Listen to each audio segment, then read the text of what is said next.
전북 서해의 끝자락. 조수 간만에 차가 크고 바닷바람이 늘 소금기를 머금고 불어오던 작은 포구 마을이 있었다. 밀물이 들면 갯벌은 바다에 잠겼고 썰물이 되면 끝이 보이지 않는 회색 땅이 드러났다. 그 위를 맨발로 뛰놀던 아이들 중 하나가 1923년 봄에 태어났다. 이름은 인수였다. 가명. 그의 집은 포구 끝, 갈대밭과 초가집 몇 채가 엉겨있는 곳에 있었다. 비가 오면 지붕 틈으로 물이 새고 바람이 불면 벽이 흔들렸다. 쌀독은 늘 바닥이 보였고 밥상에는 보리와 조가 섞인 밥이 올랐다. 어린 인수는 배고픔이 어떤 감각인지 아주 일찍 배웠다. 배가 고프면 세상이 조용해진다는 것도, 웃음 뒤에 허기가 붙어 다닌다는 것도. 그 시절 어촌의 밤은 늘 어두웠다. 전깃불은 읍내 장터와 면사무소의 것이었고 바닷가 마을의 밤은 등잔불과 별빛 그리고 파도 소리뿐이었다. 밤이 되면 사람들은 일찍 문을 닫았고 바다는 낮보다 더 무서운 얼굴을 드러냈다. 그러나 인수는 어둠을 무서워하지 않았다. 그는 별빛 아래서 전선을 그렸다. 바닷가 일본인 순사가 읍내에서 끌고 온 발전기 선이 어떻게 집집마다 불을 켜는지 그 구조가 궁금했다. 어느 날 읍내 헌책방에서 버려지던 노인, 낡은 일본어 전기공학 입문서를 손에 넣었다. 글자는 반쯤 찢어졌고 종이는 누렇게 변해 있었다. 그는 뜻도 모르는 일본어 옆에 자기만의 표시를 해가며 밤마다 책을 넘겼다. 전류 전압 저항, 등잔불 아래서 글자를 더듬으며 그는 혼자 배웠다. 그 공부는 당장 밥이 되지는 않았지만 어둠 속에서 그를 버티게 하는 유일한 것이었다.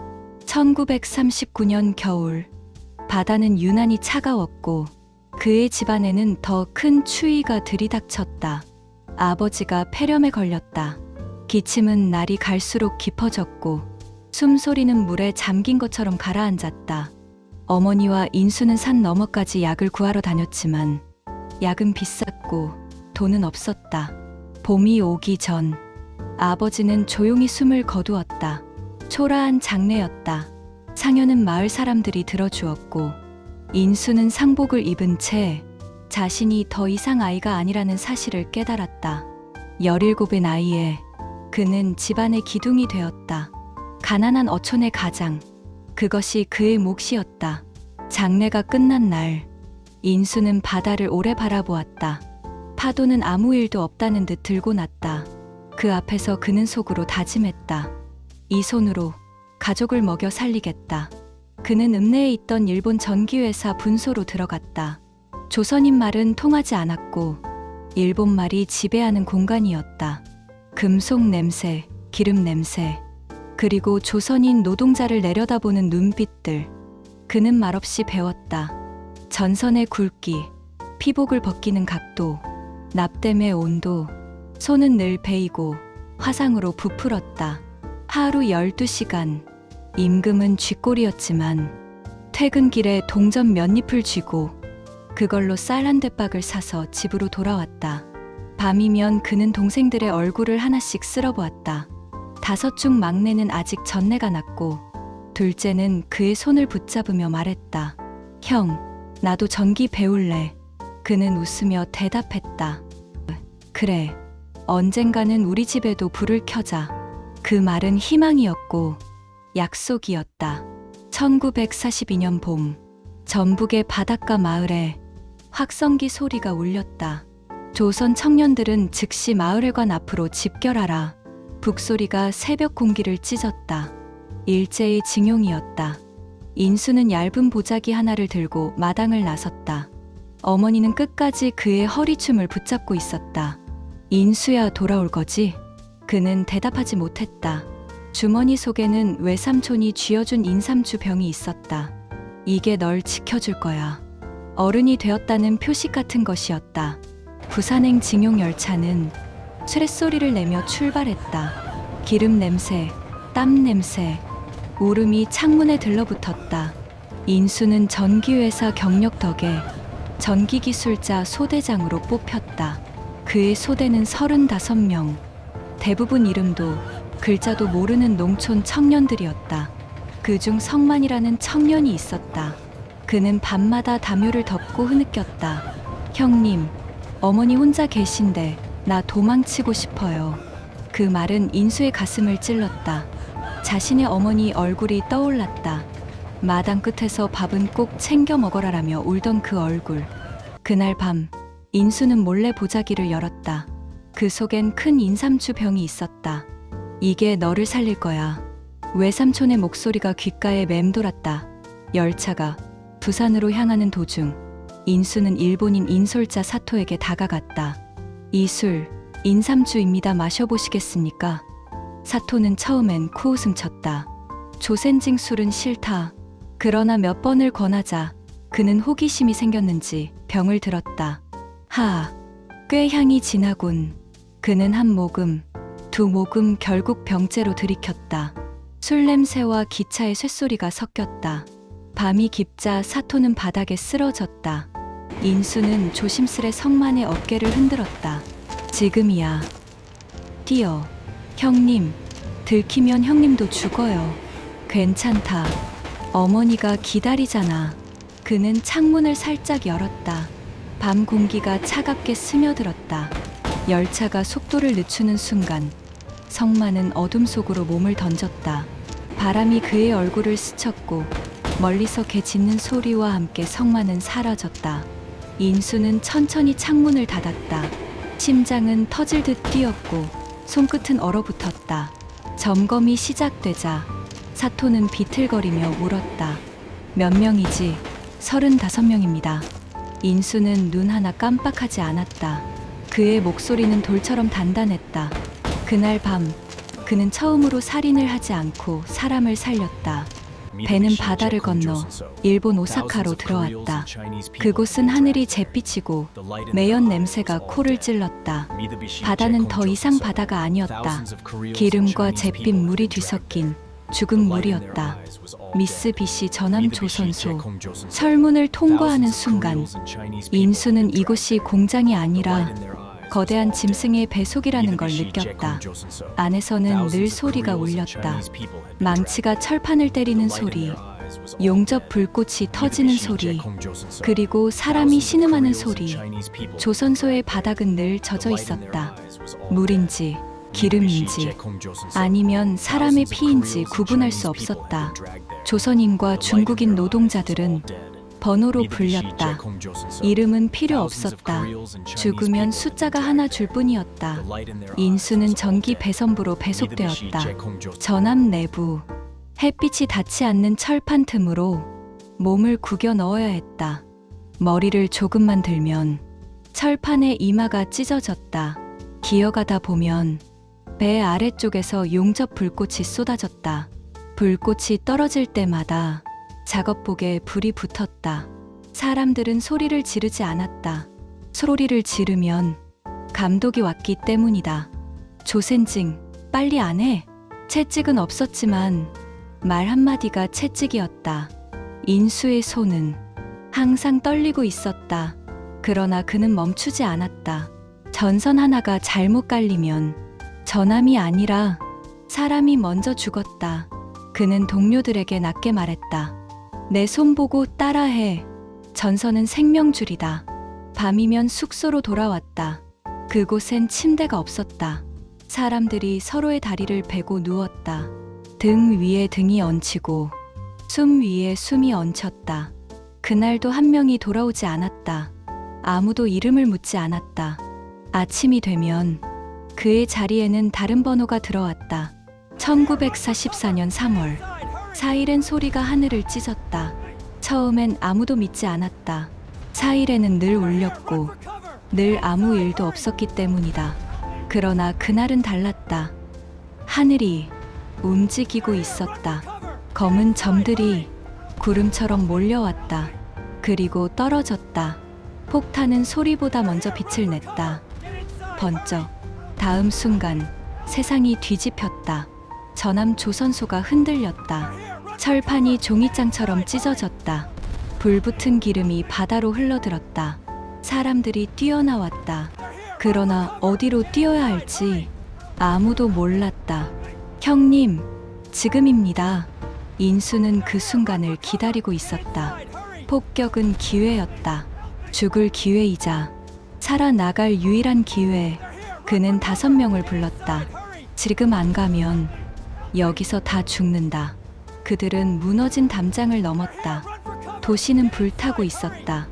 아이를 아는 여자가 쓰러졌고 노인은 길 한복판에서 타 죽었다. 하늘에서 불이 내렸다. 불길 사이를 기어가며 그들은 숨을 죽였다. 뒤에서 총성이 들렸다. 도망자를 쏘는 소리였다. 그들은 강으로 몸을 던졌다. 물은 뜨거웠고 기름이 떠 있었다. 인수는 물속에서 숨을 참으며 생각했다. 지금 떠오르면 죽는다. 불길이 잦아들 때까지 그는 물속에서 움직이지 않았다. 그날 밤 그들은 일본 땅 위에서 짐승처럼 숨어 있었다. 이틀 뒤 그들은 탄광 노동자로 위장 취업했다. 교토 근처 산속 깊은 곳에 입을 벌린 구멍. 그곳이 갱도였다. 아침마다 번호표를 받았다.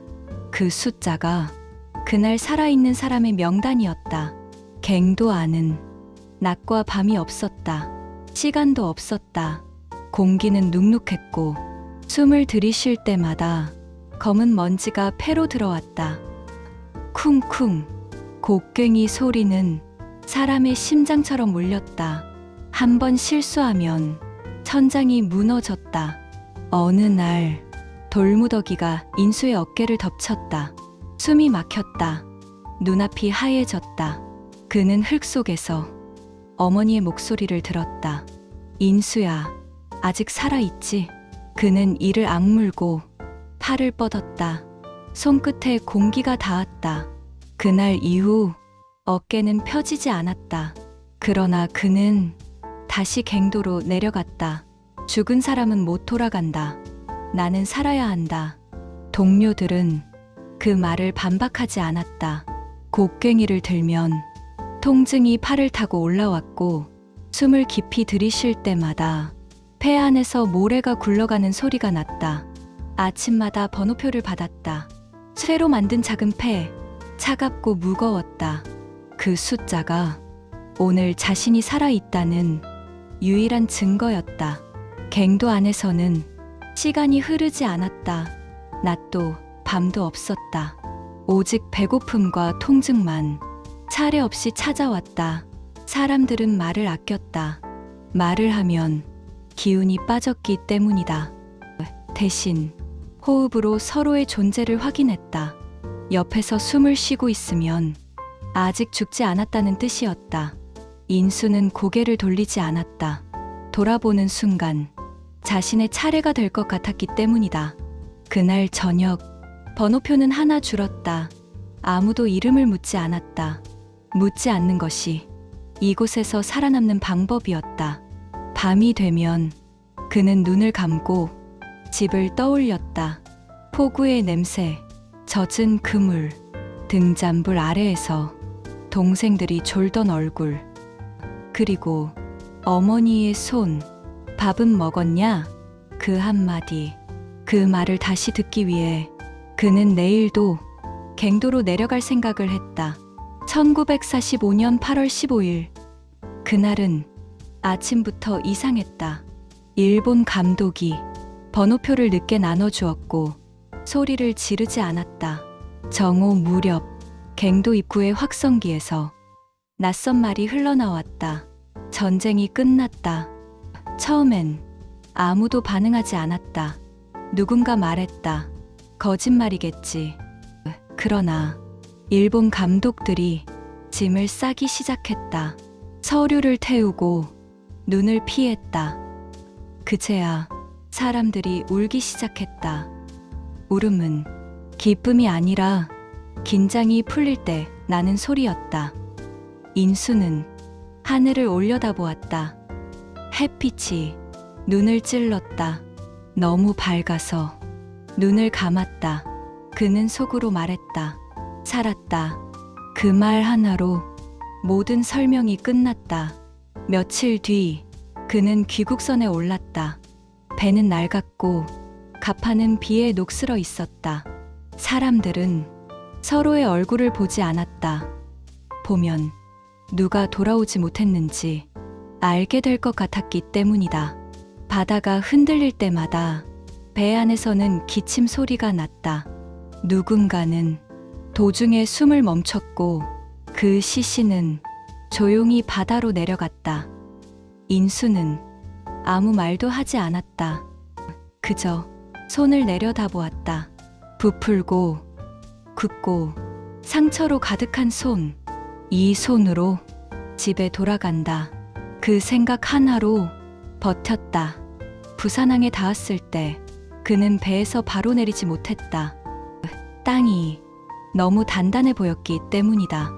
몇 걸음 내려가다 그는 무릎을 꿇었다. 바다 냄새가 코로 밀려들었다. 눈물이 멈추지 않았다. 누가 보든 상관없었다. 살아서 돌아왔다는 사실이 그를 울게 했다. 집 끝나지 않은 이야기. 전북으로 가는 기차 안. 창밖의 논이 점점 푸르게 변했다. 그는 속삭였다. 어머니, 인수 돌아옵니다. 집 앞에 섰을 때 문은 천천히 열렸다. 주름진 손이 먼저 나왔다. 어머니였다. 그녀는 아무 말도 하지 않았다. 그저 그의 어깨를 만졌다. 굳어있는 어깨, 다치지 않은 곳이 거의 없는 몸. 그 손길에서 인수는 그동안 참아온 숨을 비로소 내쉬었다. 살아 돌아왔구나. 그날 밤 그는 어머니의 무릎에 머리를 묻고 잠들었다. 폭격도 갱도도 없는 잠. 전쟁보다 길었던 잠. 그리고 그의 이야기는 그날로 끝났지만 그가 살아남은 이유는 그 후의 세월 속에서 조용히 이어졌다. 불을 켜듯 한 사람의 삶이 다시 시작되고 있었다.